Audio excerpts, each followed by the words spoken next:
All right, welcome back to Audiomind. This is the show where myself and my wonderful co-host Abigail look at crazy genres and then try to, tell each other about these brand new genres. And if you listen to it, you must be Audiomind.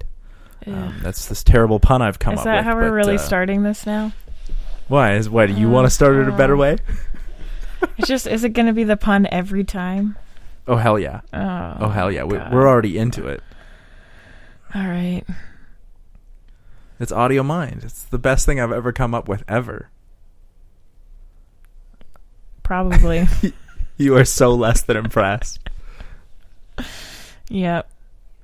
Yeah. I am. I'm very, very excited about this week because we were talking about two really, really cool topics. And I think we're actually going to wind up having a lot of really cool conversation about technology because, and when you sent me yours, you sent me I had to do readings and catch up on background information. Well, because last week we just sent each other just music, and I'm fine with articles and whatnot. That's always fun. But it was oh man, I gotta get up to date and figure out what it is that I'm talking about. No, it's fine. I also just send you all the things that I look at when I'm going through a topic, and then I just kind of go down this rabbit hole of, oh, this is where it started, and this is where it goes, and this is the next thing, and oh, this is really cool, and that's really cool, and here's some music, and because you were even I might have to narrow it down even further. Yeah, I think I've decided just to there's two specific things that I'm gonna talk about. Yeah. And I realized that I sent you the wrong song, but that's no matter. It's fine. Oh, well, there we go. It's still a good example. Anyway. Yeah. And then actually I sort of had the same problem with mine too, because I was I really want to check out this one genre, but it turned out to be way too huge. And even actually I was trying to only send you 2 examples, and I wound up sending you 4 examples. I know, because the genre that I chose this week was just way too broad, even after I narrowed it down. But so I wonder if you can, well, I guess I'll start, but I wonder if you can guess what the similarities between each of those bands were. Yeah. I sent you 4 different pieces. Right. I sent you. Well, they all had chiptune-y stuff in it. Yeah, that's exactly right. Yeah. So initially I was thinking, I'm going to do chiptune because chiptune is super cool. But then I ran into the problem where I was chiptune is huge. Mm. Every band and their grandma is chiptune, from Coldplay to Yellow Card. Anything that uses electronic music. Wait, really? Is considered chiptune. Yeah, it's huge. I was really? Anything that uses electronic music. No one would call Coldplay chiptune. Are you kidding me? Sure, if they use electronic music, it's chiptune. All right, yeah, but that's not I couldn't believe functionally it. correct. No. I couldn't believe it either. And so I looked it up, and they're split into subgenres as well. And so I just landed on one because I could have also done what they call indie-tronica. Which is what some of these bands are anyways. Abigail's rolling her eyes. Indie-tronica.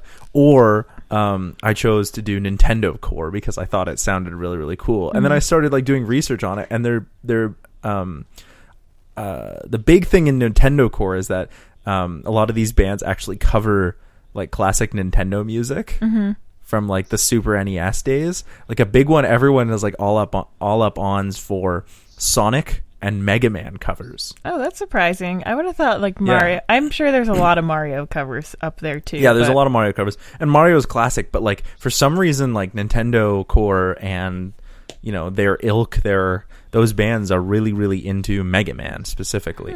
Now, I sent you 4 different songs with very different styles. One of them was a punk or Math the band. I sent you a song called The New Physics. They were straight up punk. Yeah.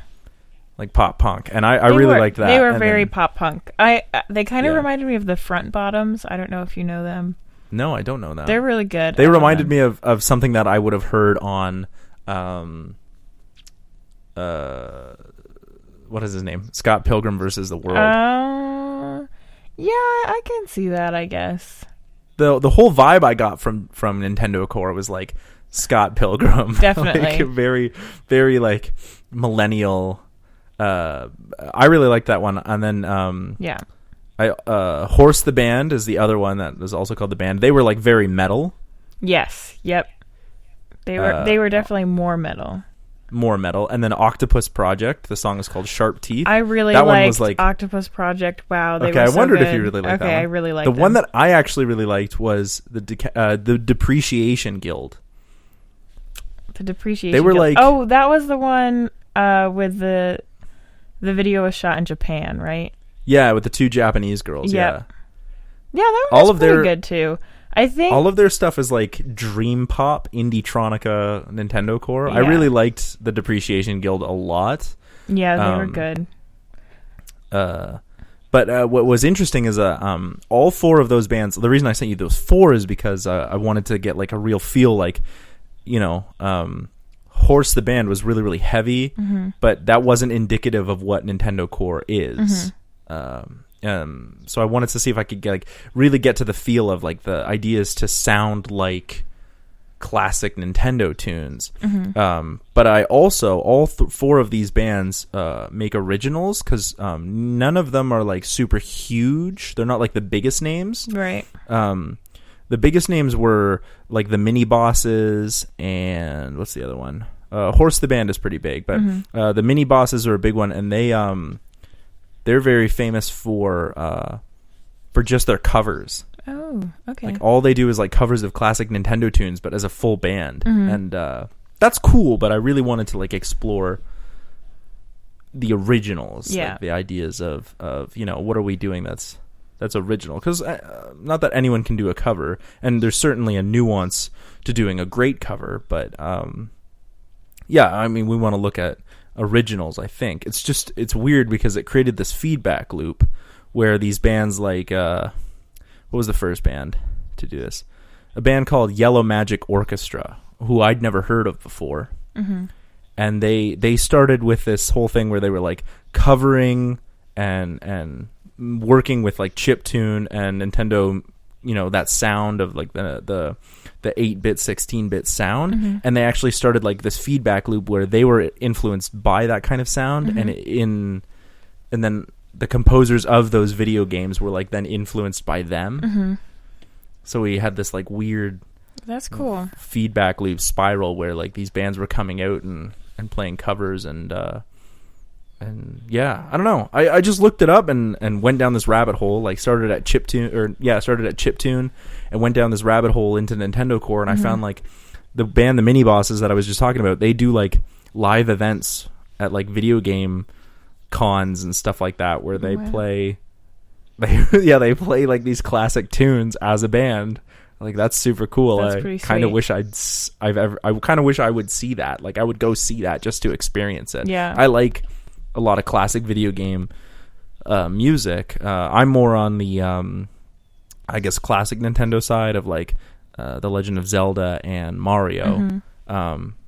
But you know, I appreciate some good Mega Man tunes. I just wasn't into like hardcore gaming of Castlevania and Mega Man growing up. So, and that's a lot of what they do. There's some Mario and some Zelda, but those are popular ones that I think everyone knows about. Right. Yeah. So, yeah. I don't know. What did you think? What were your thoughts? I really liked it. I thought I started with the Octopus Project first, and then I worked my way backwards, and I watched the full video for the Octopus Project, like actually watched it, and I was like, these people are so cool, and like they don't have a huge following, which I thought was really surprising because they were super artistic. Their music was pretty good. Yeah, I liked the music. The theremin player was like, well, she's really hot, and then also like she's just really hot. Well, yeah, and she was good. I don't know. I love a good theremin. You know, like who doesn't like a good theremin? A well-used, skillful theremin that isn't used for horror movie. Yeah, like the classic theremin is always like the like horror movie. Honestly, I do kind of like that. Theremin. That has some. I like a good horror movie with some good theremin too. You know, I don't discriminate against. Gotta appreciate that theremin. Yeah, exactly. Good theremin. Yeah. So, but yeah, otherwise, I didn't really like the black hole. But I'm just You not. didn't really like it? I mean, they were fine. Yeah.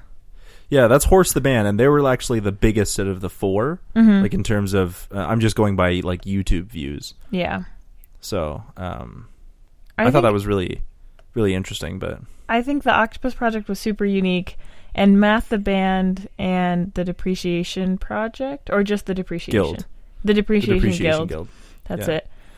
Were really good, had a good use of like the chiptune sound while also still being like original and still being, you know, Math the Band more of like a pop punk, and the Depreciation Guild more of kind of like an ambient, not really ambient, but indie, you know, like kind of chiller indie vibe. Yeah. Going, which I thought was pretty cool. Like there's a whole bunch of different sounds within this one big genre. Yeah, that's what I found that was really, really interesting was that the genre was I mean, again, I sort of went down a rabbit hole, but it was this sort of, it had a huge range of sounds. You know, sometimes when we pigeonhole genres, we often wind up with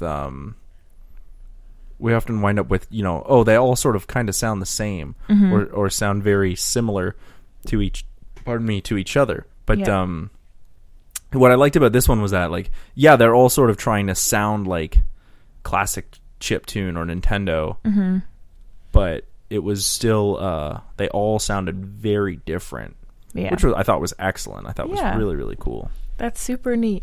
I dig it. Yeah, that was sort of a fun one. I didn't know what to expect when I found it. Like, so when I did noise rap last week, I was just like, I want to talk about clipping, so I'm going to do noise rap. And I did some research on noise rap. This time around, I was just like, I'm just going to pick a genre and sort of go down a rabbit hole, and wound up at Nintendocore, which was really, really neat. I really liked it. Yeah. I don't know if I'll come back to this one. Like, I just didn't. I mean, I've heard of some Nintendocore before. I guess now I just didn't have the words for it. But I don't know if I'll come back to any of these specific bands. Yeah. We'll see. That's fair. I definitely, like, with mine, I want to come back to my topic because it's just massive. And your topic is huge. Like, I don't even know where to begin. I know.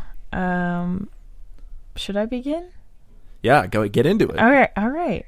Okay, so last time when you were talking about noise rap, I got really interested in music concrete because, like, I knew what it was, but I never really, like, you know, read a ton about it. So I was like, all right, let's look at this. Let's look at, like, electronic music, like the early days. Let's also look at AI, because I had recently read some article about AI music generation and how the technology had advanced a lot recently, and AI just kind of, like, both scares me and fascinates me. So I was like, all right, you know what, let's learn about it, you know, why not? So let's demystify it. So I'm going to talk kind of about two things. I'm cheating a little bit, but I want to talk about one of the early artists of, like,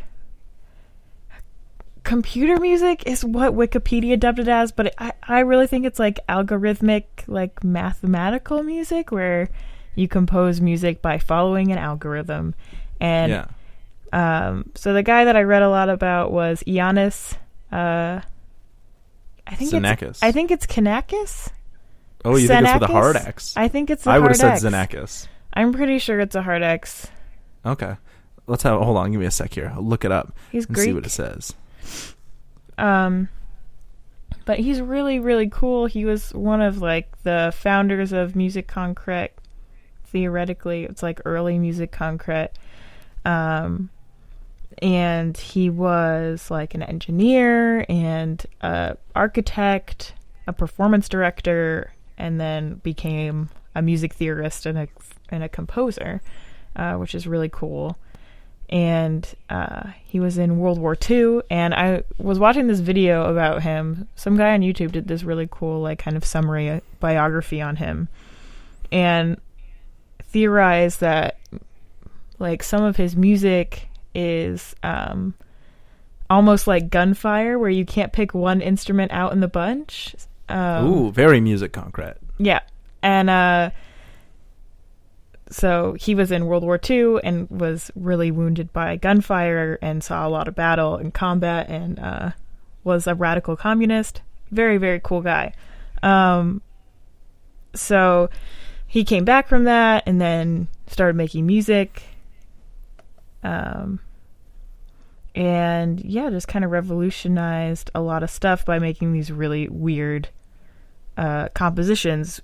And he would always use like normal, like traditional notation. So a lot of people, like other artists in this genre, would use like actual graphs and like different notation for musicians to kind of follow.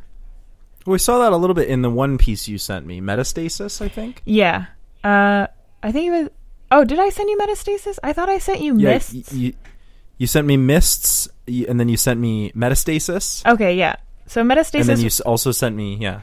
Metastasis was the one that I thought I didn't send you, but that's like one of his most important works. And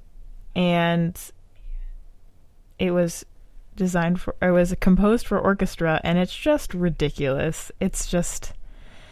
You can kind of... It was pretty cool. You can find visual representations of it. It's pretty wild. I don't really understand what he's doing because I haven't really deeply looked into it. But it's pretty cool. It reminded me of spectralism, like the way the graph looks. Yeah. I wondered if it was like maybe he was trying to go for like a spectralist vibe. But when I was listening to it, especially during the build-up parts, it reminds me of like when the old THX commercials used to happen. Yes. Yep. Like before you'd go to watch a theater, and yep. it would be like, yep. Yeah. Yeah. So he actually, so I know that in the second movement he used Fibonacci number sequences in the composition. So it's like part of his process was with like, you know, number series and shit like that. So that's kind of like he really used math to kind of dictate how he would compose things, and it sounds weird. It sounds really, really strange, but people like play it. It's pretty sweet. Very difficult to do. Yeah. Yeah, actually, like really, when you really listen to challenging Mists, pieces. Yeah. Yeah. That piano piece that you sent, Mists, was like very pretty. Like it was complex, like it was hard to listen to, like as if both hands were like working independently, which I could see would be hard, but it was pleasant. Like it wasn't the difficulty wasn't in to hear it wasn't in the lack of pleasant sounds. It was in the lack of, I guess, structure, and you know, not knowing what was going on in terms of rhythms or melodies. But it was still quite pleasant. Yeah, like, very listenable. Right. Yeah, so it's interesting because that also is like, so his process of using numbers and algorithms and shit is essentially how like AI creates music. And well, it does it in like self-learning, whatever, deep learning algorithms that are able to kind of deep learning algorithms. Yeah. Are able to like pick up on patterns and stuff in whatever kind of music you point it to listen to. And so that kind of like learning about this guy led me down this rabbit hole of like, well, where is AI composition now and like mathematical music? And it's not like strictly mathematical music, but it's still algorithmic. Right, it's still algorithmic technically. So that kind of led me to this article that's really good. It's on The Verge if you want to check it out. Let me find the title. How AI generated music is changing the way hits are made. The Future of Music, episode 2 by Danny Deal? I don't know. But really well written article. It talks a lot about Amper, which is this software that you can just use, and it will like prearrange music for you using an AI software. I haven't used it myself yet. I kind of really want to try it out because it seems super cool. It looks super cool. And that article was great. It was really good. Yeah. And so it used this particular song by Taryn Southern as an example. And Taryn Southern's she makes pop music, I guess. It's kind of popish. I don't really know. Yeah, it's pretty pop. Yeah, it's pop. All right. Called Break Free. And they have the two examples. One is just the early export from Amper where it's just the instrumentation. There hasn't really been much done to it. And then she takes that and she kind of alters it. She adds lyrics. She does the vocals.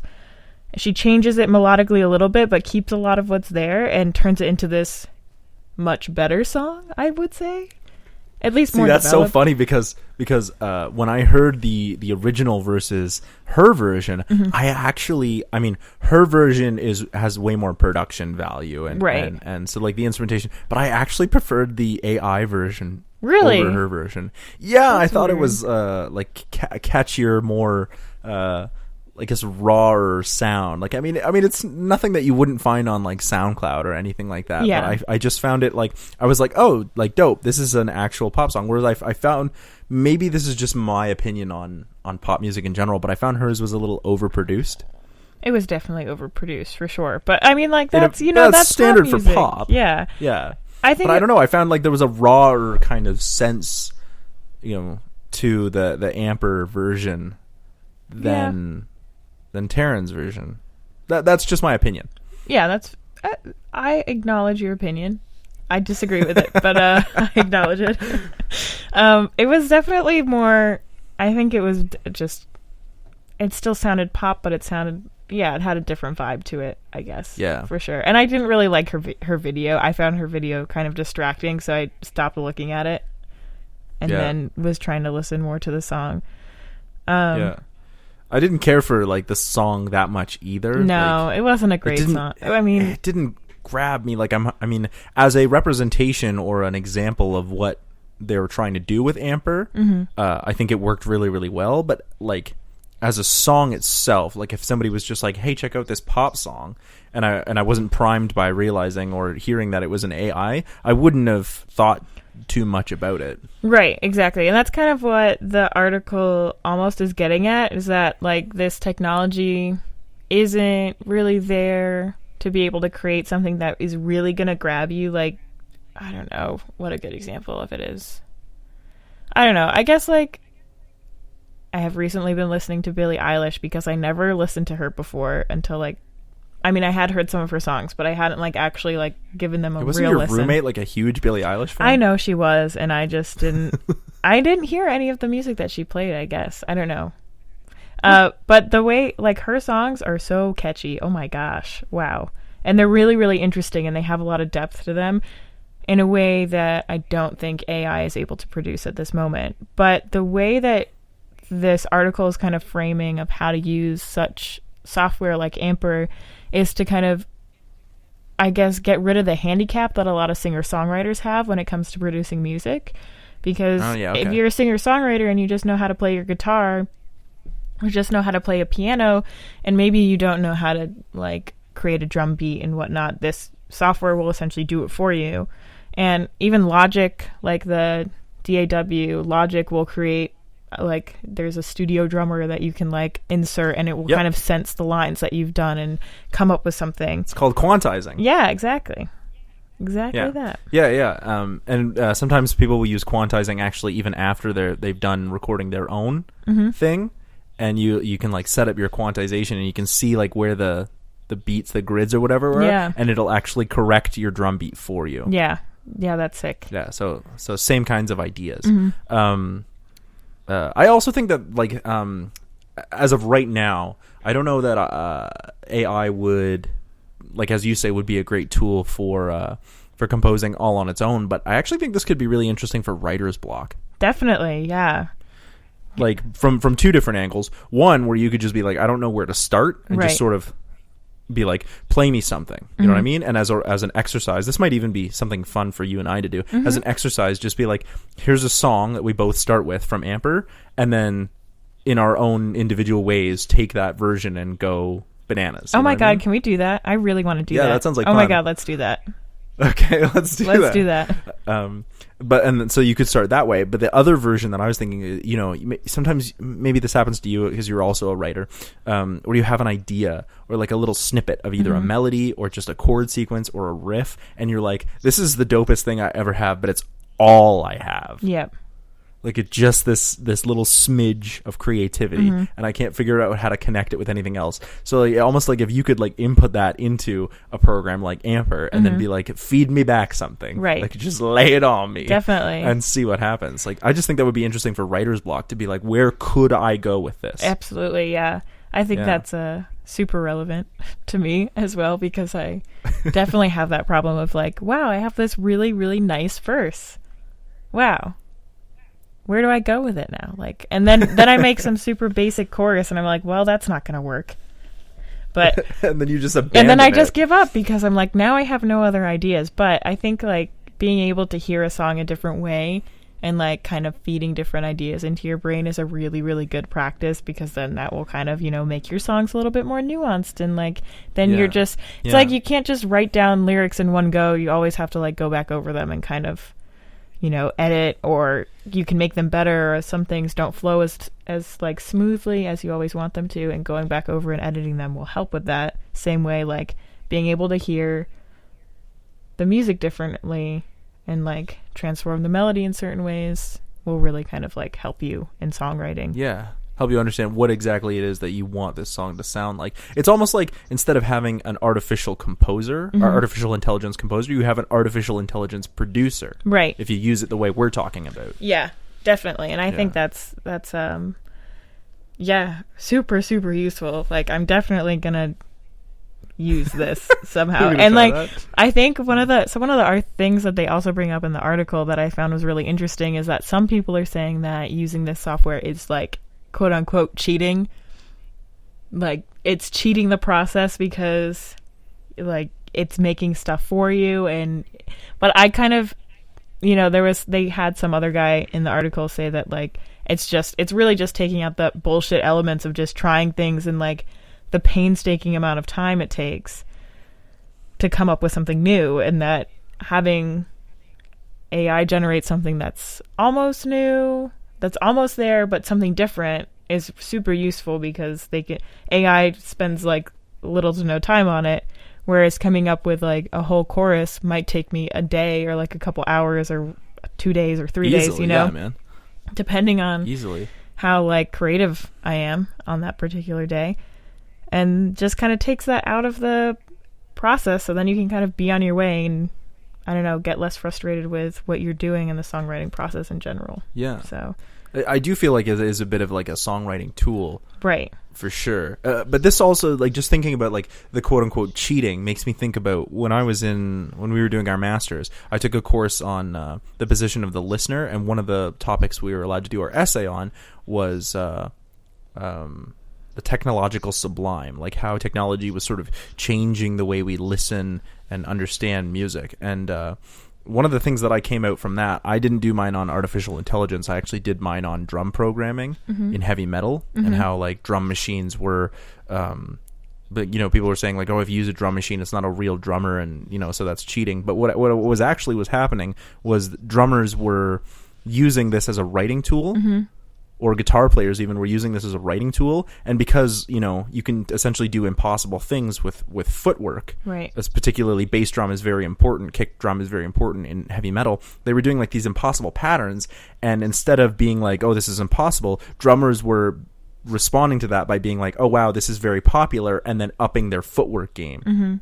So for example, we were seeing like Devin Townsend use Superior Drummer to create these amazing footwork patterns, but then other drummers like Matt Gartzka from Animals as Leaders was like, oh, okay, so if people find this popular, I should attempt to do it in real life. And then he was writing these wicked footwork. If you don't know what I'm talking about, you should check out the song Ectogenesis by Animals as Leaders, and his footwork is just insane. And that is because we often think about like humans versus technology, but I don't see it that way. It's more like, technology is something that's made by humans for humans, right? And I think this is exactly the same. We're seeing this kind of, oh, let's take this technology, and instead of being like, oh, it's going to replace humans, I don't think that's going to happen at all. And that's actually going to be my next question. Do you think AI will ever actually like replace humans in terms of making music?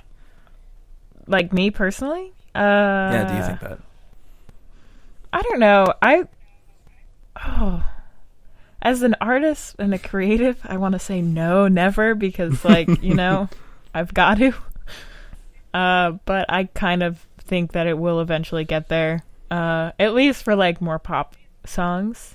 But it's interesting because as pop music changes, like different things in different habits and different trends in pop music kind of emerge.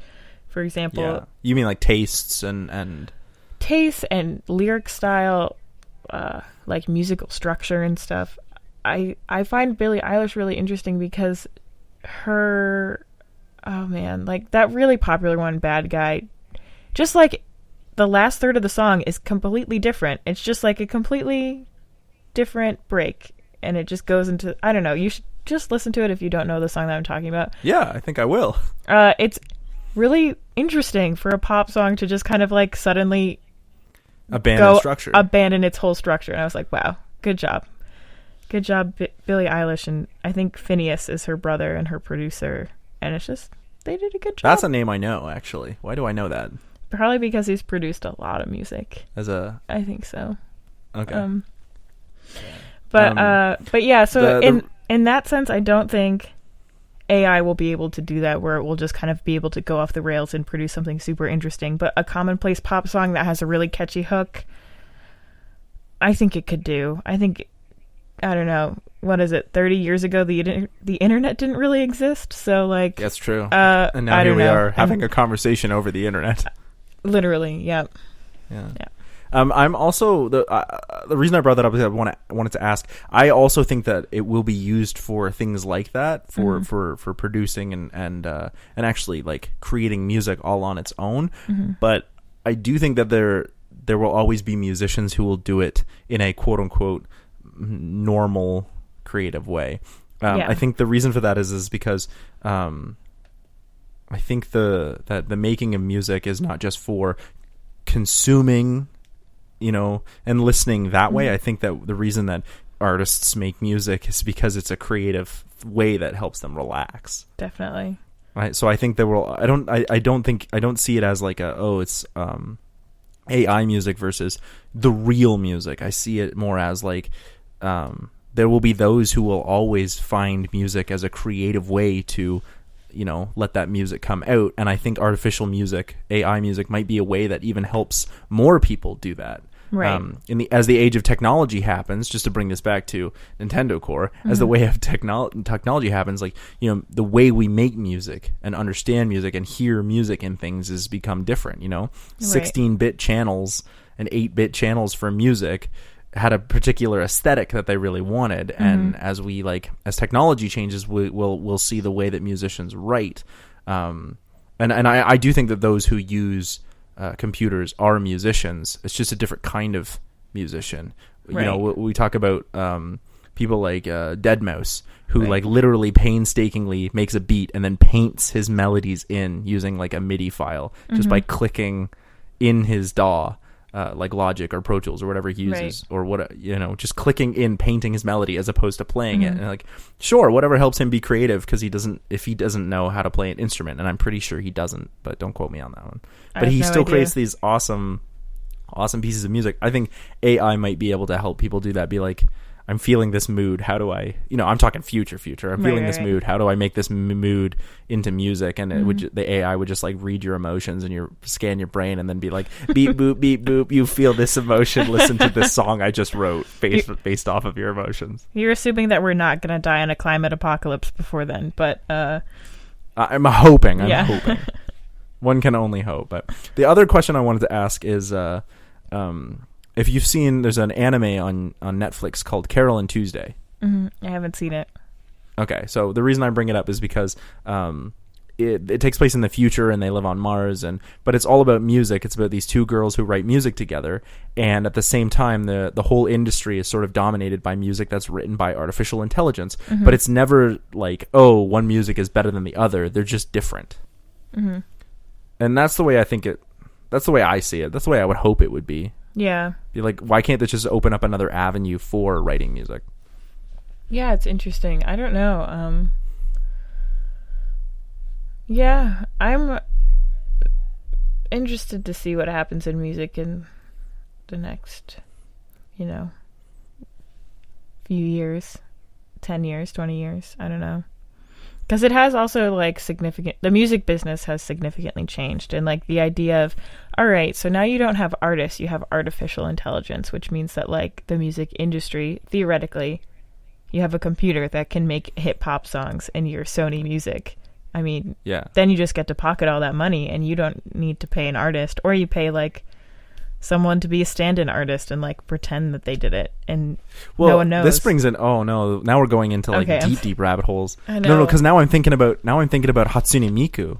Yeah, exactly. That's where I was kind of going with it. But Hatsune Miku, her music is made publicly, right? Because she's a Vocaloid machine that's used to sing, and then people just make music, and then it gets attributed to her as the singer, even though another artist was the one who created it. And so I wonder, instead of, as you say, instead of having stand-in artists, why not just go balls deep and be hey, here's our holographic,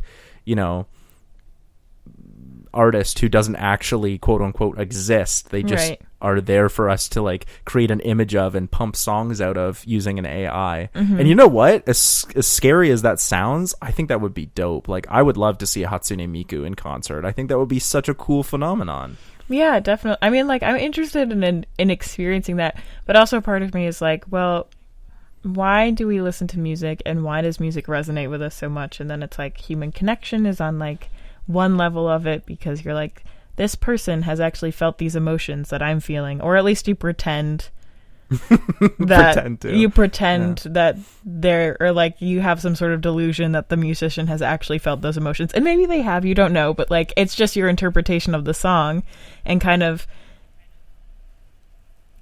knowing or understanding that a human artist is on the other end of that, I feel is powerful, and is some sort of intrinsic understanding that I never actually consciously think about when I'm listening to a song.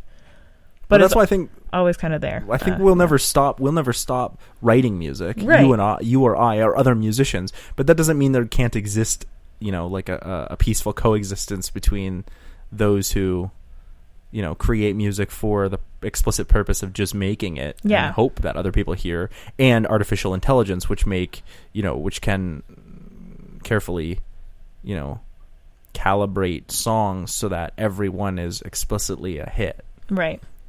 Right? Or at least what the audience thinks it wants to hear, because you still have to chase trends, I think. Definitely. Right? Yeah, for sure. Yeah. So, I don't know. I do think that this, as you say, there's this emotional connection part, but then it also makes me wonder, I'm just going to be nitpicky about the music industry in general right now. If you look at, insert generic pop artist's name here, if you look at them, and then you look at their album or their song, and look how many writing credits and producing credits they have on one of their albums.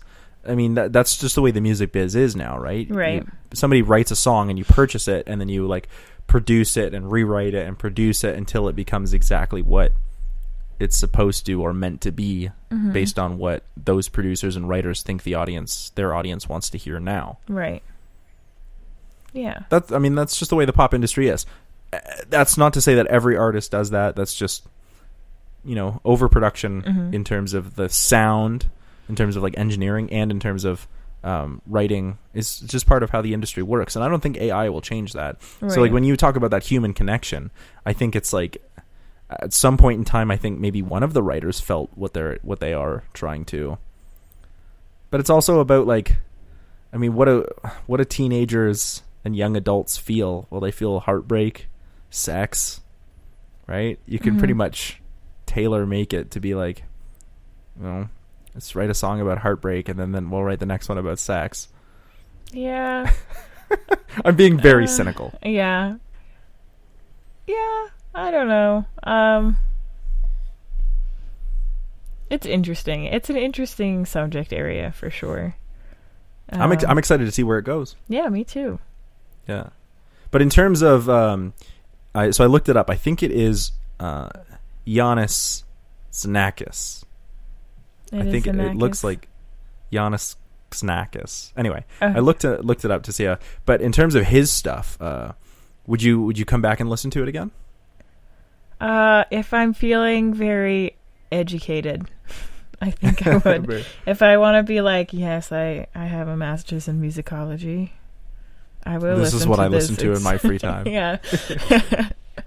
I have to say, the Mists, the piano stuff that he wrote using an algorithm, I think I definitely would come back to, and stuff like that. I would definitely listen to it while I'm doing something else. So like, a lot of the time I like to listen to music just to listen to it and not to do anything else. But if I'm like, I don't know, on the internet doing something, reading random articles and stuff, I would have it playing in the background, I think. Yeah.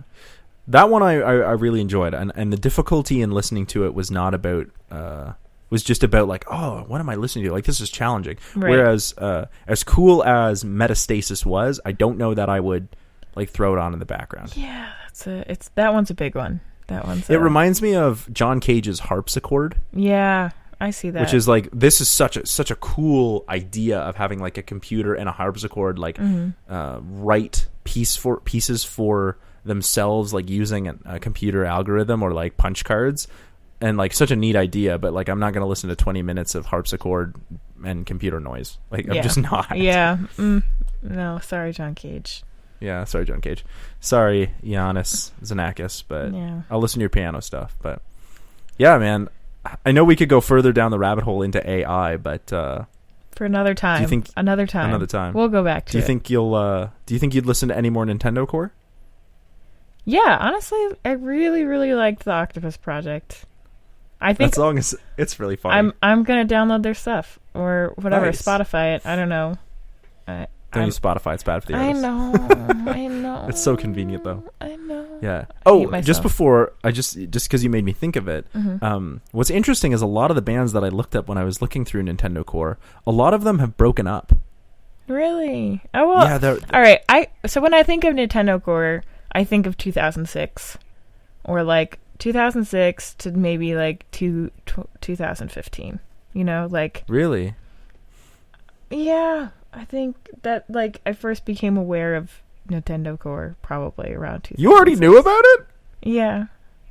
Oh man, it's so hard to surprise you. I'm sorry. No, that's fine. Because a lot of the bands started in like the late 90s and went till about the mid to late 2000s. Yeah. And I wondered, like as we've been talking about technology, I wondered, is this just about how technology like fades in terms of. Or do you think these guys were just like absolutely? I mean, I don't know. To do something else. Like if Nintendocore is definitely like something that's reflective of your childhood. I mean, like it is super nostalgic. That's probably why so many of the things are like Mega Man themed and shit. Because you know, if it started in the 90s or the early 2000s, if you're a teenager in that era, you probably grew up playing Mega Man and like Sonic and stuff. Because that was like what mid to late 80s type video games, and that's where like the really 8-bit chiptune themes were super popular. Same in the 90s and like even early 2000s, but now a lot of like popular games have kind of gone away from that. Like obviously there's Mario and like, you know, Zelda and shit, but yeah, I don't know. I think it's just it's a nostalgia factor thing for Nintendocore probably. Yeah, I didn't think about that until I sort of pontificated about it out loud, like whether it was nostalgia or not. I thought it might have been a technology thing, like as we move away from that 8-bit sound, which definitely was, I guess, iconic of the 80s and 90s. Like, you know, the way Pac-Man sounds, the way you know, the Super Nintendo sounds has this sort of like it's almost like an era has that particular sound to it. Like I'm going to use I'm going to get academic about it and use like what does he call them? Murray Schafer, the Canadian musicologist, on soundscapes. He calls them like what does he call them? Like indicators of a space, like a bell tower that has a specific sounds like a particular space. Yep. Sound markers, he calls them, as opposed to land markers. So these are almost like time markers. They're sound markers in time. And so, yeah, I hadn't really thought about the nostalgia piece of it, but I wondered, like, why did all these bands all of a sudden decide to you know, not tour anymore? I mean, none of them were particularly overly popular, but they got older, they had families, they weren't making a lot of money. Same old story. Yeah. But it's interesting stuff. For sure. man, that was just such a great conversation about AI. Yeah. We should definitely go back to it, though, because there's still, like, oh my god, Tons volumes of things. Well, like, now you've got me thinking about Hatsune Miku. Maybe in a couple episodes I'll talk about her. Yeah, that would be and sick. Vocaloid music. Yeah. Yeah. Yeah, man. Yeah, man. Good chat. Good shit. It was Good shit. really good shit. So we should definitely do it again sometime. Oh my god. What is wrong with you? Yes. Yeah, sounds good. Cool. Peace out. Bye.